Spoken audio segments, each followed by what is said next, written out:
ಇಲ್ಲ, continue whatever you say. ಅದೇ ಇವಾಗ ಏನಾಗುತ್ತೆ ಅಂತ ಹೇಳಿದ್ರೆ ನಮ್ಮದು 3 ಟಾಸ್ಕ್ ಗ್ರೂಪಲ್ಲಿ ಕೆಲಸ ಮಾಡ್ತಾ ಇದೆ. R&D, S&D, C&D ಅಂತ. R&Dಲಿ ಏನಾಗುತ್ತೆ ಅಂತ ಹೇಳಿದ್ರೆ ಇವಾಗ ನಾವು ಭಾಷೆ ಮತ್ತು ಸಾಹಿತ್ಯದ ಬಗ್ಗೆ ಏನು ರಿಸರ್ಚ್ ಆಗ್ತಾ ಇರುತ್ತೆ ಅದನ್ನೆಲ್ಲ. ಆಮೇಲೆ S&Dಲಿ ಏನಾಗುತ್ತೆ ಅಂತ ಹೇಳಿದ್ರೆ ಇವಾಗ ನಾವೇನು ಮಾಡ್ತಾ ಇದ್ದೀವಿ, ಆಮೇಲೆ ಈಗ ಪ್ರಪಂಚದಲ್ಲಿ ಇವಾಗ ಯೂನಿವರ್ಸಿಟಿನೆಲ್ಲ ಯಾವ ಸ್ಟ್ಯಾಂಡರ್ಡಲ್ಲಿದೆ, ಸೊ ಇದನ್ನು ಒಂದು ಕಂಪ್ಯಾಟಬಲ್ ಮಾಡ್ಕೊಳ್ಳೋದಕ್ಕೆ ಪ್ರತಿಯೊಂದು ವಿಶ್ವವಿದ್ಯಾನಿಲಯದಿಂದ ಅಲ್ಲಿ ಒಟ್ಟು central university, state university, deemed university, autonomous organisation ಯಾವ್ದು ಬೇಕಾದರೂ ಆಗಿರ್ಬೋದು, ಅವ್ರದ್ದೇ ಆಗಿರ್ತಕ್ಕಂಥ ಒಂದು ಸಿಲೆಬಸ್ ಪದ್ಧತಿ ಇರುತ್ತೆ. ಇದನ್ನೆಲ್ಲ ಇಷ್ಟನ್ನು ಸೇರಿಸ್ಬಿಟ್ಟು ಒಂದೇ ಒಂದು ಪ್ಲ್ಯಾಟ್ಫಾರ್ಮ್ಗೆ ತೊಗೊಂಬರ್ತಕ್ಕಂಥದ್ದು ಇದನ್ನು concept based continuum of graded syllabi ಅಂತ ಹೇಳ್ತೀವಿ. ಸೊ ಇದು ಮಾಡೋದ್ರಿಂದ ಏನು ಉದ್ದೇಶ ಅಂತ ಹೇಳಿದ್ರೆ ಮೈಸೂರು ವಿಶ್ವವಿದ್ಯಾನಿಲಯದಲ್ಲಿ 60% ತೊಗೊಂಡಿರ್ತಕ್ಕಂಥ ಒಬ್ಬ ವಿದ್ಯಾರ್ಥಿ, ಆಮೇಲೆ ಬೇರೆ ರಾಜ್ಯದಲ್ಲಿ ಬನಾರಸ್ ಹಿಂದೂ ಯೂನಿವರ್ಸಿಟಿನಲ್ಲಿ 60% ಕನ್ನಡದಲ್ಲೇ MA ಕಂಪ್ಲೀಟ್ ಮಾಡಿ ತೊಗೊಂಡಿರ್ತಕ್ಕಂಥ ವಿದ್ಯಾರ್ಥಿ ಸಮಾನ, ಇಬ್ಬರು ಈಕ್ವಲ್ ಆಗಿದ್ದಾರೆ ಅಂತ ಟೆಸ್ಟ್ ಮಾಡೋದಕ್ಕೆ ಒಂದು ಅನುಕೂಲ ಆಗುತ್ತೆ. ಆದರೆ ಇನ್ನೂ CCGS ಪಬ್ಲಿಷ್ಡ್ ಆಗಿಲ್ಲ, ಯಾಕಂದರೆ ಇನ್ನೂ R&D ಪ್ರೋಸೆಸ್ ಆಗ್ತಾ ಇದೆ. ಸೊ S&D ಪ್ರೋಸೆಸ್ಸು ಇದು ದಿನ ಮುಗಿತಕ್ಕಂಥ ಪ್ರೋಸೆಸ್ ಅಲ್ಲ, ಯಾಕಂದರೆ ವಿಶ್ವವಿದ್ಯಾನಿಲಯ ಸಿಲೆಬಸ್ ಚೇಂಜಸ್ ಆಗ್ತಾ ಇರುತ್ತೆ. ಆವಾಗ ಚೇಂಜಸ್ ಆಗ್ತಾರಂಗೆ ಇದನ್ನು ನಾವು ಕಲೆಕ್ಟ್ ಮಾಡಿಕೊಂಡು ಅಪ್ಡೇಟ್ ಮಾಡ್ಕೊತಾ ಇದ್ದೀವಿ. ಆಮೇಲೆ ಇದು ಏನು ನಾವು R&D ಪೋರ್ಷನಲ್ಲಿ ಮಾಡಿರ್ತೀವಿ ಅದನ್ನು ಈ ಥರ ಕನ್ಸಲ್ಟೆನ್ಸಿ ಆ್ಯಂಡ್ ಟ್ರೈನಿಂಗಲ್ಲಿ ಈ ಥರ ಕಾರ್ಯಗಾರಗಳು ಮಾಡಿಬಿಟ್ಟು ಮೊದಲು ಹಿಂದಿ, ತಮಿಳು, ಉರ್ದು, ಕನ್ನಡ, ತೆಲುಗು ಈ 5 ಭಾಷೆಗಳಿಗೆ ಮಾತ್ರ ಮಿನಿಸ್ಟ್ರಿ ಆಫ್ ಎಜುಕೇಷನ್ ನಮಗೆ ಪರ್ಮಿಷನ್ ಕೊಟ್ಟಿದೆ. ಇಷ್ಟರಲ್ಲಿ ನಾವು ಕೆಲಸ ಮಾಡ್ತಾ ಇದ್ದೀವಿ ಸರ್. ಓಕೆ. ಸೊ ಇಲ್ಲಿ ಇವಾಗ ನೀವು ಇವತ್ತು ವರ್ಕ್ಶಾಪ್ ಮಾಡ್ತಾ ಇರೋದು, ಸೊ ನೀವು ಯಾವ ಯೂನಿವರ್ಸಿಟಿಗೆ ತಗೊಂಡಿದ್ದೀರಾ ಸರ್? ಇದು ಯೂನಿವರ್ಸಿಟಿನ ಅಥವಾ ಜನರಿಕ್? ಇದು ಬಂದ್ಬಿಟ್ಟು ನ್ಯೂ ಡೆಲ್ಲಿಯಿಂದಾನು ಪಾರ್ಟಿಸಿಪೆಂಟ್ ಬಂದಿದ್ದಾರೆ. ಕನ್ನಡ ಓದಿರ್ತಕ್ಕಂಥವ್ರು ನ್ಯೂ ಡೆಲ್ಲಿಯಿಂದಾನು ಪಾರ್ಟಿಸಿಪೆಂಟ್ ಬಂದಿದ್ದಾರೆ. ಆದರೆ ಇನ್ನೊಂದು ತುಂಬಾ ಸಂತೋಷದ ವಿಷಯ ಏನಂದ್ರೆ ತೆಲುಗು ಮತ್ತೆ ಹಿಂದಿಗೆ ಬೇರೆ ದೇಶದಿಂದ, ಹಿಂದಿಗೆ ಅಮೆರಿಕಾದಿಂದ ಪಾರ್ಟಿಸಿಪೆಂಟ್ ಕಾನ್ಸೆಪ್ಟ್ ಮಾಡ್ತಾ ಇದ್ದಾರೆ. ಇದಕ್ಕೆ ಇದನ್ನ ನೀವು ಹೇಗೆ ಇಲ್ಲಿ ನಡೀತಾ ಇದೆ ಅಂತ ಅವ್ರಿಗೆಲ್ಲ ಹೇಗೆ ಗೊತ್ತಾಗುತ್ತೆ ಸರ್? ಇದಕ್ಕೆ ಒಂದು ಪ್ರೋಸೆಸ್ ಇದೆ ಸರ್. ನಮ್ದು ನ್ಯಾಷನಲ್ ಟೆಸ್ಟಿಂಗ್ ಸರ್ವಿಸ್ ಇಂಡಿಯಾ ಅಂತ CIIL-NTSindia.net ಅಂತ ಒಂದು ವೆಬ್ಸೈಟ್ ಇದೆ. ಆ ವೆಬ್ಸೈಟ್ ಅಲ್ಲಿ ಏನಾಗುತ್ತೆ, ಒಂದು ಅನೌನ್ಸ್ಮೆಂಟ್ ಅಂತ ಒಂದು ಕಾಲಮ್ ಇದೆ. ಈ ಅನೌನ್ಸ್ಮೆಂಟ್ ಅನ್ನೋ ಕಾಲಮ್ನ ನಾವೇನ್ ಮಾಡ್ತೀವಿ, 15 ದಿನ ಮುಂಚೆ ಈ ತರ ಇಷ್ಟು ರಿಕ್ವೈರ್ಮೆಂಟು, ಇಷ್ಟು ಎಲಿಜಿಬಿಲಿಟಿ ಇರತಕ್ಕಂಥ ಕ್ಯಾಂಡಿಡೇಟ್ಸು ಅಪ್ಲೈ ಮಾಡ್ಬೋದು ಅಂತ ಹೇಳಿಬಿಟ್ಟು ನಾವೇನ್ ಮಾಡ್ತೀವಿ, ಆನ್ಲೈನ್ ಮುಖಾಂತರವೇ ಅವ್ರ ಅಪ್ಲಿಕೇಶನ್ ಅನ್ನ ಕಲೆಕ್ಟ್ ಮಾಡ್ಕೋತೀವಿ. ಇದು ಕಲೆಕ್ಟ್ ಮಾಡ್ಕೊಂಡಿರ್ತಕ್ಕಂಥದ್ದು ಏನಾಗುತ್ತೆ, ಆಮೇಲೆ ಇದರಲ್ಲಿ ಒಂದು ಸುಮಾರು ಇವಾಗ ನಮ್ಮ ಕನ್ನಡಕ್ಕೆ ಬಂದ್ಬಿಟ್ಟು ಒಂದು 85 ಅಪ್ಲಿಕೇಶನ್ ಬಂತು. ಅದರಲ್ಲಿ 84ನ ಸ್ಕ್ರೂಟಿನಿ ಮಾಡಿದ್ವಿ. ಒಂದು ಅಪ್ಲಿಕೇಶನ್ ಕಾರಣಾಂತರದಿಂದ ಮಾಡೋಕ್ಕಾಗಲಿಲ್ಲ. ಸೊ ಅವರೆಲ್ಲ ಏನಾಗ್ತಾರೆ, ಅವ್ರಿಗೆ ಒಂದು ಗೂಗಲ್ ಮೀಟ್ ಲಿಂಕ್ನ ಕ್ರಿಯೇಟ್ ಮಾಡಿಬಿಟ್ಟು ಪ್ರತಿಯೊಬ್ಬ ಸ್ಪರ್ಧಿಗೂ ಅವ್ರ ಇಮೇಲ್ ಐಡಿಗೆ ನಾವು ಗೂಗಲ್ ಮೀಟ್ ಲಿಂಕ್ನ ಕನೆಕ್ಟ್ ಮಾಡ್ತೀವಿ. ಕನೆಕ್ಟ್ ಮಾಡಿದ್ಮೇಲೆ ಏನಾಗುತ್ತೆ, ಇಲ್ಲಿ ಎಕ್ಸ್ಟರ್ನಲ್ ಎಕ್ಸ್ಪರ್ಟ್ಸು ಬರ್ತಾರೆ ಈ ಉಪನ್ಯಾಸ ತಗೊಳ್ಳೋದಕ್ಕೆ. ಅವರೆಲ್ಲ ಏನು ಮಾಡ್ತಾರೆ ಅಂತ ಹೇಳಿದ್ರೆ ಒಂದು 2 ಗಂಟೆ ಕ್ಲಾಸ್ ಮಾಡಿಬಿಟ್ಟು ಈ ನಮ್ಮ ವ್ಯವಸ್ಥೆ ಬಗ್ಗೆ ಹೇಳ್ಕೊಡ್ತಾರೆ. ನೀವು ಯಾವ ರೀತಿ ಇವ್ರಿಗೆ ಎಲ್ಲರೂ ಅಲ್ಲಿರ್ತಕ್ಕಂಥ ವಿದ್ವಾಂಸರೇ ಇರ್ತಾರೆ, ಎಲ್ಲರಿಗೂ ಯಾರಿಗೂ ಏನು ಗೊತ್ತಿಲ್ಲ ಅಂತ ಹೇಳೋದಿಲ್ಲ. ಆದ್ರೆ ಏನಾಗ್ತಾ ಇರುತ್ತೆ ಅಂದ್ರೆ ಒಂದು ಸ್ಟ್ರಕ್ಚರ್ಡ್ ಮ್ಯಾನರ್ ಅಲ್ಲಿ ಮಾಡ್ತಾ ಇರಲ್ಲ. ಇದೇನಾಗೈತಿ, ಈ R&D ವರ್ಕ್ನಲ್ಲಿ ನಡೀತಕ್ಕಂಥದನ್ನ ಒಂದು ಸ್ಟ್ರಕ್ಚರ್ಡ್ ಮ್ಯಾನರ್ ಅಲ್ಲಿ ಮಾಡೋದಕ್ಕೆ ಒಂದು ಅನುಕೂಲ ಮಾಡ್ಬಿಟ್ಟು ಅವ್ರನ್ನೇನು ಮಾಡ್ತೀವಿ, ನಮಗೆ ಬೇಕಾಗಿರ್ತಕ್ಕಂಥ ಪ್ರಶ್ನೆಗಳನ್ನ ಆನ್ಲೈನ್ ಮುಖಾಂತರವೇ ತಗೋತೀವಿ. ಅದಕ್ಕೆ ನಾವೇ ಸಾಫ್ಟ್ವೇರ್ ಡೆವಲಪ್ ಮಾಡಿದ್ದೀವಿ. ಅವ್ರೇನ್ ಮಾಡ್ತಾರೆ, ಒಂದು ಇವಾಗ ನಾ ಇಲ್ಲಿ ಹೇಳಬೇಕು ಅಂದ್ರೆ 10 ಪ್ಯಾರಾಮೀಟರ್ಸ್ ಇದೆ ಒಂದು ಕ್ವಶನ್ ಬರೆಯೋದಕ್ಕೆ. ಕೊಡ್ತಿದ್ದಾರೆ IFC ಇಲ್ಲ ಒಂದು ವಸ್ತೆ. ಸೊ ಇಲ್ಲಿ ಹೇಳಿ ಸರ್. ಸೊ ಇಲ್ಲಿ ಇವ್ರಿಗೆ ನೀವು ಯೂನಿವರ್ಸಿಟಿನೆಲ್ಲ ಒಂದು ಡೇಟಾಬೇಸ್ ಮಾಡಿಕೊಂಡಿದ್ದೀರಾ? ಇಲ್ಲೆಲ್ಲ ನೀವು ಒಂದು ಮೆಮೊ ಕಳಿಸ್ತೀರಾ, ಈ ತರ ಒಂದು ನಡೀತಾ ಇದೆ, ಪಾರ್ಟಿಸಿಪೇಟ್ ಅಂತ. ನಿಮ್ದೊಂದು ಕನ್ಸಾಲಿಡೇಟೆಡ್ ಒಂದು ಅಸಾರ್ಟೆಡ್ ಒಂದು ಲಿಸ್ಟ್ ಇರುತ್ತೆ ನಿಮ್ಮ ಹತ್ರ, ಅಂದ್ರೆ 700 ಯೂನಿವರ್ಸಿಟೀಸ್ ಅಲ್ಲಿ ಅದರದ್ದು ಇದು. ಇಲ್ಲಿ ಇಷ್ಟು ಡಿಪಾರ್ಟ್ಮೆಂಟ್ ಅಲ್ಲಿ ಹಿಂದಿ, ತಮಿಳು, ತೆಲುಗು ಈ ತರ ಭಾಷೆಗಳು ಇರ್ತವೆ.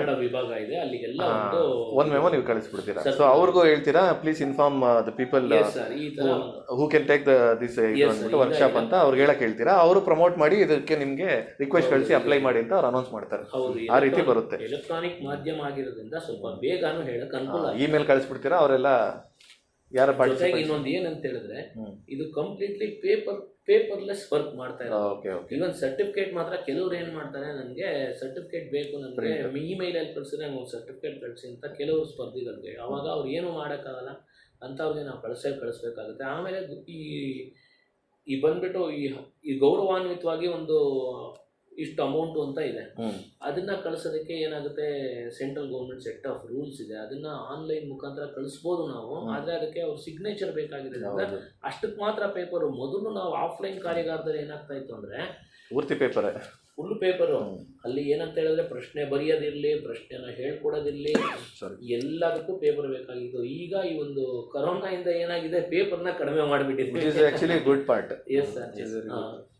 ಸೊ ಆಮೇಲೆ ಇದರಲ್ಲಿ ನೀವು ಎಷ್ಟು ಜನ ಪಾರ್ಟಿಸಿಪೇಟ್ ಆಗಿದ್ದಾರೆ ಅಂತ ನಿಮ್ಮ ರೆಕಾರ್ಡ್ ಇರುತ್ತಲ್ಲ, ಪ್ರತಿಯೊಂದು ನಾನೇನೇ ಕೇಳಿದೆ ಅಂತಂದ್ರೆ, ಇವಾಗ ಸೇಮ್ ನೀವು ಫಾಲೋ ಮಾಡ್ತಾರ ಪ್ಯಾಟರ್ನ್ ಇಲ್ಲೂ ನಾವು ಕನ್ನಡ ಮಾಡ್ಬೋದು ಅಂತ. ಅಂದ್ರೆ ನೀವು ಏನು ಫಾಲೋ ಮಾಡ್ತಾ ಇದ್ದೀರಾ ಅಂದ್ರೆ, you will have a database of all the universities ಅಂತಾರ. ನಾವು ಇಲ್ಲೇನು ಮಾಡ್ಬೋದು, ಯಾವುದು ಪ್ರೈವೇಟ್ ಕಂಪ್ನಿಗಳೇ ಆಗಲಿ, ನಾವು ಯಾರು ಟಾರ್ಗೆಟ್ ಮಾಡಬೇಕು ಅಂತ ಇದೀವೋ ಅವ್ರದ್ದೊಂದು ಡೇಟಾ ಬೇಸ್, ಅದೇ ಥರ ಯೂನಿವರ್ಸಿಟಿಗಳು, ಕಾಲೇಜ್ಗಳು, ಸ್ಕೂಲ್ಗಳು, ಮತ್ತೆ NRIs ಇದ್ರದ್ದೆಲ್ಲ ಒಂದು ಪ್ರಾಪರ್ ಡೇಟಾ ಬೇಸ್ ಸ್ಟ್ರಕ್ಚರ್ ಮಾಡಿ ಇಟ್ಕೊಂಡ್ಬಿಟ್ರೆ.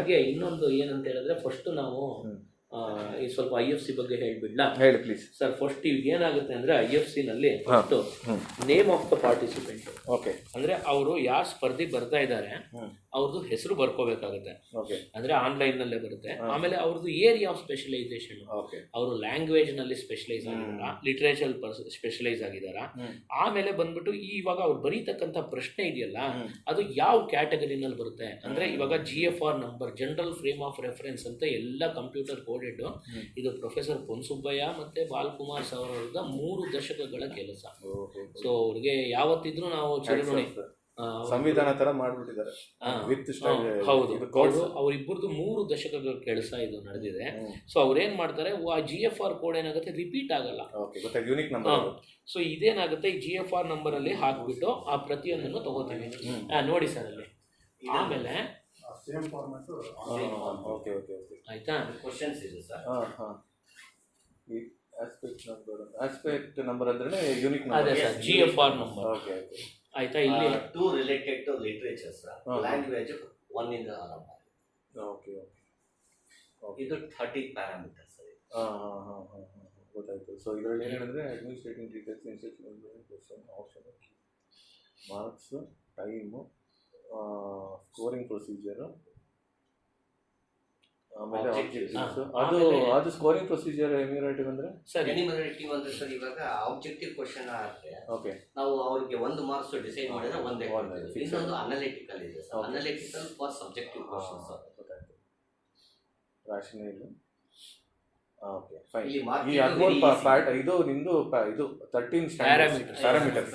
ಆಮೇಲೆ ಇನ್ನೊಂದು ಸ್ಕ್ರಾಲ್ ಮಾಡಿ ಹೇಳ್ತೀನಿ. ಇನ್ನೊಂದು ತುಂಬಾ ಇಂಪಾರ್ಟೆಂಟ್ ವಿಷಯ ಏನಂದ್ರೆ ಸರ್, ಇದರಲ್ಲಿ ಬಂದ್ಬಿಟ್ಟು ಇನ್ಪುಟ್ ಸ್ಕ್ರೀನಲ್ಲಿ ಚಾಯ್ಸ್ ಎಬಿಲಿಟಿ ಇಂಡೆಕ್ಸ್, ಮೀನ್ ಎಬಿಲಿಟಿ ಇಂಡೆಕ್ಸ್, ಫೆಸಿಲಿಟಿ ವ್ಯಾಲ್ಯೂ, ಆಮೇಲೆ ಡಿಸ್ಕ್ರಿಮಿನೇಷನ್ ಇಂಡೆಕ್ಸ್ ಅಂತ 4 ಇಟ್ಕೊಂಡಿದ್ದೀವಿ. ಇದಿಷ್ಟು ಏನಾಗುತ್ತೆ, ಇಟ್ಸ್ ಎ ಸ್ಟ್ಯಾಟಿಸ್ಟಿಕಲ್ ಪಾರ್ಟ್.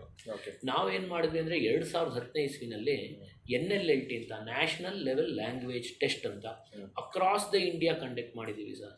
ನಮ್ಮದು ಒಟ್ಟು 60 ರೀಜನಲ್ ಫೀಲ್ಡ್ ಯೂನಿಟ್ಸ್ ಇತ್ತು. ಈಗ ಕಾರಣಾಂತರದಿಂದ ಅದು ಕಂಟಿನ್ಯೂ ಆಗಿಲ್ಲ. ಇದು ರೀಜನಲ್ ಫೀಲ್ಡ್ಸ್ ಮುಖಾಂತರ ನಾವು ಎಲ್ಲ ಭಾಗದಲ್ಲೂ ಹಿಂದಿ, ತಮಿಳ್, ಉರ್ದುಗೆ ನ್ಯಾಷನಲ್ ಲೆವೆಲ್ ಲ್ಯಾಂಗ್ವೇಜ್ ಟೆಸ್ಟ್ ಅಂತ ಮಾಡಿದ್ವಿ. ಇದನ್ನು ಸ್ಟ್ಯಾಟಿಸ್ಟಿಕಲ್ ಪ್ಯಾಸೇಜ್ ಆವಾಗ SPSS ಅಂತ ಇತ್ತು. ಆ SPSSಗೆ ಪಾಸ್ ಮಾಡಿಬಿಟ್ಟು ವ್ಯಾಲ್ಯೂಸ್ನ ಪಾಸ್ ಮಾಡಿ, ಅದಕ್ಕೆ ಅಂತ ನಾವೇ ಒಂದು ಸಾಫ್ಟ್ವೇರ್ ಬರೆದು ಅದನ್ನು SPSSಗೆ ಪಾಸ್ ಮಾಡಿಬಿಟ್ಟು, ಎಷ್ಟು ಜನ ಇದರಲ್ಲಿ ಹುಡುಗರು, ಗ್ರಾಮೀಣವಾಗಿರ್ತಕ್ಕಂಥ ಪ್ರದೇಶದಲ್ಲಿ ಹುಡುಗರು ಈ ಪ್ರಶ್ನೆಗೆ ಎಷ್ಟು ಜನ ಉತ್ತರ ಕೊಟ್ಟಿದ್ದಾರೆ, ಎಷ್ಟು ಜನ ಉತ್ತರ ಕೊಟ್ಟಿಲ್ಲ, ಇದಕ್ಕೆ ಕಷ್ಟ ಎಷ್ಟಿದೆ, ಇದು ಪ್ರತಿಯೊಂದನ್ನು ನಾವು ಅದರಲ್ಲಿ SPSS ಮುಖಾಂತರ ಒಂದು ಮಾಡಿ, ministry of human resource development, ಇವಾಗ ಏನು ಮಿನಿಸ್ಟ್ರಿ ಆಫ್ ಎಜುಕೇಷನ್ ಅಂತ ಆಗಿದೆ, ಅದಕ್ಕೆ ರಿಪೋರ್ಟ್ ಕೂಡ ಸಲ್ಲಿಸಿದ್ದೀವಿ. ಅವಾಗೆಲ್ಲ ಇದು ಆನ್ಲೈನ್ ಮಾಡಿಲ್ಲ, ಆಫ್ಲೈನ್ 2015 ಇಸ್ವಿನಲ್ಲಿ. ಸೊ ಇಷ್ಟು ಇದು ಇವಾಗ ಬರಬೇಕಾಗಿರ್ತಕ್ಕಂಥ, ಇವಾಗ ಎಷ್ಟು ಇನ್ಪುಟ್ ಆಗಿರ್ತಕ್ಕಂಥ ಕ್ವಶನ್ ಇದು ವ್ಯಾಲಿಡೇಟ್ ಆಗಬೇಕು. ಆಯಿತಾ, ಇದು ಏನಂತ ಹೇಳಿದ್ರೆ, ಇವಾಗ ನೀವು ನಾಳೆ ದಿನ ಇವಾಗ ನೀವು ಕ್ವಶನ್ ಕೇಳ್ತು ಅಂತ ಹೇಳಿದ್ರೆ, ವ್ಯಾಲಿಡೇಟ್ ಆಗಿರ್ತಕ್ಕಂಥ ಕ್ವಶನ್ಸು ಇವಾಗ NLLTಗೆ ನಾವು ಕಂಡಕ್ಟ್ ಮಾಡಿದ್ವಲ್ಲ, ಅದನ್ನು ನಾವು ವ್ಯಾಲಿಡೇಟ್ ಆಗಿದೆ ಅಂತ ಧೈರ್ಯವಾಗಿ ನಿಮಗೆ ಕೊಡ್ಬೋದು. ಈಗ ಏನಾಗ್ತಾ ಇದೆ ಅಂತ ಹೇಳಿದ್ರೆ, ಕ್ವಾಂಟಮ್ ಆಫ್ ಕ್ವಶನ್ ಇನ್ಕ್ರೀಸ್ ಆಗ್ತಾ ಇದೆ.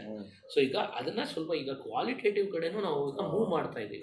ಇವಾಗ ಅದನ್ನು ಎಷ್ಟು ತೂಕವಾಗಿದೆ, ಇವಾಗ ಈ ಪ್ರಶ್ನೆ ಇವ್ರಿಗೆ ವಿದ್ಯಾರ್ಥಿ ಕೇಳ್ಬೋದಾ, ಇದ್ರದ್ದು ಡಿಫಿಕಲ್ಟಿ ವ್ಯಾಲ್ಯೂ ಎಷ್ಟಿದೆ, ಇದನ್ನೆಲ್ಲ ಅನಾಲಿಸಿಸ್ ಮಾಡಬೇಕು ಅಂದರೆ ನಾವು ಸ್ಟ್ಯಾಟಿಸ್ಟಿಕಲ್ ಪ್ಯಾಕೇಜ್ ಮುಖಾಂತರನೇ ಮಾಡಬೇಕು. ಅದಕ್ಕೆ ಏನು ಮಾಡಬೇಕು, ನಮಗೆ ಒಂದು ಟೆಸ್ಟ್ ಕಂಡಕ್ಟ್ ಆಗಬೇಕು. ಈಗ ಯಾವಾಗ ಈಗ ಈ ಥರ ಒಂದು ನಾವು ಆನ್ಲೈನ್ ಕಾರ್ಯಾಗಾರ ಮಾಡಿ ಪ್ರಶ್ನೆನ ತಗೋತಾ ಇದ್ದೀವಿ, ನೆಕ್ಸ್ಟ್ ಇವಾಗ ಇನ್ನೊಂದು ಸಾಫ್ಟ್ವೇರು ನಾವು ಪ್ಯಾರಲಲ್ ಆಗಿ ರೆಡಿ ಮಾಡ್ತಾ ಇದ್ದೀವಿ. ಆನ್ಲೈನಲ್ಲೇ ಕ್ವಶನ್ನ ಇವ್ಯಾಲ್ಯೂಯೇಟ್ ಮಾಡಿಬಿಟ್ಟು SPSSಗೆ ಮೂವ್ ಮಾಡೋದಕ್ಕೆ ಒಂದು ಪ್ಯಾಟ್ರನ್ ಕೂಡ ನಾವು ಒಂದು ಫ್ಲೋ ಮಾಡ್ಕೋತಾ ಇದ್ದೀವಿ. ಆದರೆ ಇನ್ನೂ ಅದು ಆರಂಭಿಕ ಹಂತದಲ್ಲೇ ಇದೆ. ಸರಿ. ಓಕೆ ಸರಿನಾ ಸರ್? ಇವಾಗ ನೆಕ್ಸ್ಟ್ ಬೇಕಾದ್ರೆ ಇಷ್ಟೊತ್ತು ಏನು ಅದನ್ನು ಸ್ವಲ್ಪ ಬೇಕಾದ್ರೆ ನೀವು ನೋಡಿ ಬನ್ನಿ.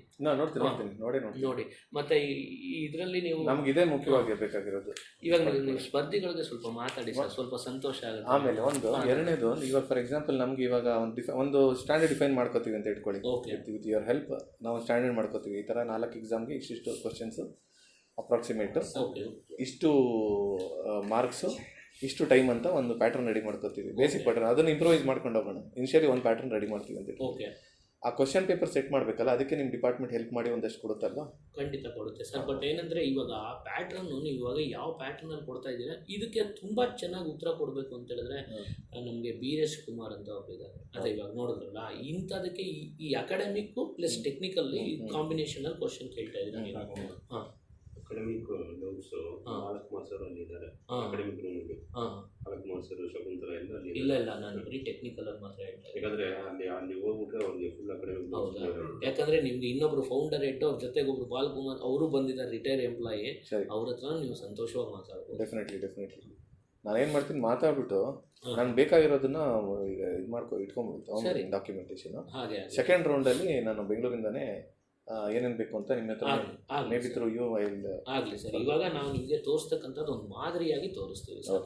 ಬಟ್ ಎಲ್ಲ ಪ್ರತಿಯೊಂದನ್ನು ಇವಾಗ ಅಕಾಡೆಮಿಕ್ ಆಗಿ ನೀವು ಮಾತಾಡಬೇಕು ಅಂದರೆ ನೋಡಿ, ತುಂಬ ಒಳ್ಳೆ ಪರ್ಸನ್ ಸಿಕ್ಬಿಟ್ಟಿದ್ದಾರೆ, ಚೆನ್ನಾಗಿ ಹೇಳ್ತಾರೆ. ಯಾಕಂದರೆ ನಮ್ದೇನಂದರೆ ನಾವು ತಾಂತ್ರಿಕವಾಗಿ ಏನು ಬೇಕು ಅದು ಹೇಳ್ಬೋದು. ಇವಾಗ ಏನಂದರೆ ಲೆವೆಲ್ ಯಾವ ಥರ ಇದು ಲೆವೆಲ್ ಮಾಡ್ಕೊಂಡಿದ್ದೀರಾ, ಎಷ್ಟು ಸ್ಟೈಲಲ್ಲಿ ಮಾಡಿದ್ದೀರಾ, ಇದನ್ನು ನಾವು ಹೇಳ್ಬೋದು ಅಷ್ಟೇ. ಬಟ್ ಈಸಿಯಾಗಿ ಅಂತ, ಬಟ್ ಇದೆಲ್ಲ ಬೇಸ್ ಎಲ್ಲ ಅವರೇ. ಓಕೆ ನೋ ಪ್ರಾಬ್ಲಮ್, ಎಲ್ಲರ ಮಾತಾಡೋಣ. ಓಕೆ, ಸೊ ಅದೇ ನೀವು ಹೇಳಿದ್ರಿ ಅವ್ರ ಹತ್ರ ಮಾತಾಡಿ ಅಂತ. ಸೊ ಅವ್ರಿಗೆ ನಮ್ದು ಉದ್ದೇಶ ಹೇಳ್ಬೇಕಾ? ಇಲ್ಲ, ನೀವು ಈ ಥರ ಹಿಂಗೆ ಕರ್ನಾಟಕ ಡೆವಲಪ್ಮೆಂಟ್ ಅಥಾರಿಟಿಯಿಂದ ಬಂದಿದ್ದೀವಿ, ಸೊ ಒಳ್ಳೆ ಪ್ರಶ್ನೆ ಬರೀರಿ, ನಮಗೆ ಅನುಕೂಲ